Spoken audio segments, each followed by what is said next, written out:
Assalomu alaykum. Bugungi o'yin haqida fikrlaringiz? Alaykum assalom.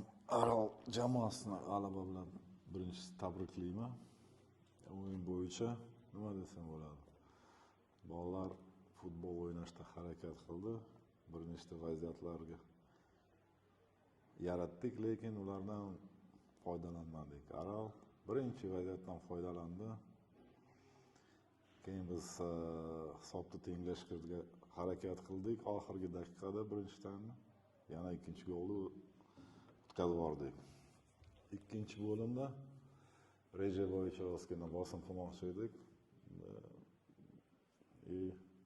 Nima desa bo'ladi? Reja bo'yicha hamma ketib turdi, lekin momentlardan nima deydi, foydalanmayapmiz. Muhimi moment bor, vaziyat bor. Uchinchi golni o'zingiz ko'rdilaringiz. Oddiy nima deydi, o'zimiz uzatma, podbor bizniki bo'ldi, tapar-tupur oddiy vaziyatda o'zimiz podarka berib, sovg'a qildik uchinchi golni. Afsus.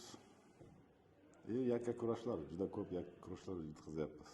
O'shani ozgina xavotiryapman.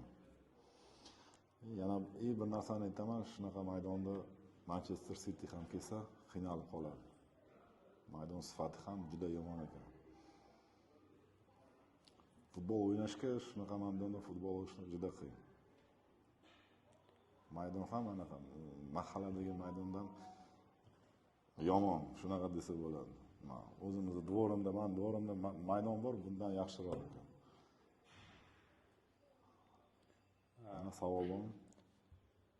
Jamoa birinchi goldan keyin hujumkor o'yin namoyish eta boshladi va bunda momentlardan foydalana olmayapti. Bunda jamoa o'zagi yoshlardan bo'lgan sabab bo'lishi mumkinmi? O'tgan safar nima dedi? Press konferensiya aytdim. O'sha vaziyat yaratib, vaziyatda gol urish juda qiyin. Eng qiyin narsa futbolda gol urishda. Tak, muhimi vaziyat bor. Savollar bor.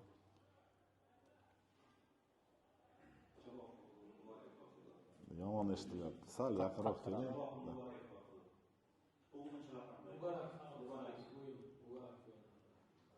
Harakat qilyapti.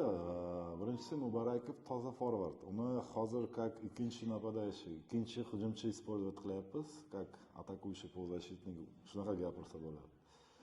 Lekin harakat qilyapti, o'zingiz ko'rdingiz. O'yini yomon emas, lekin mana shu oxirgi pas, oxirgi zarba ozgina yetmayapti. Rahmat aka.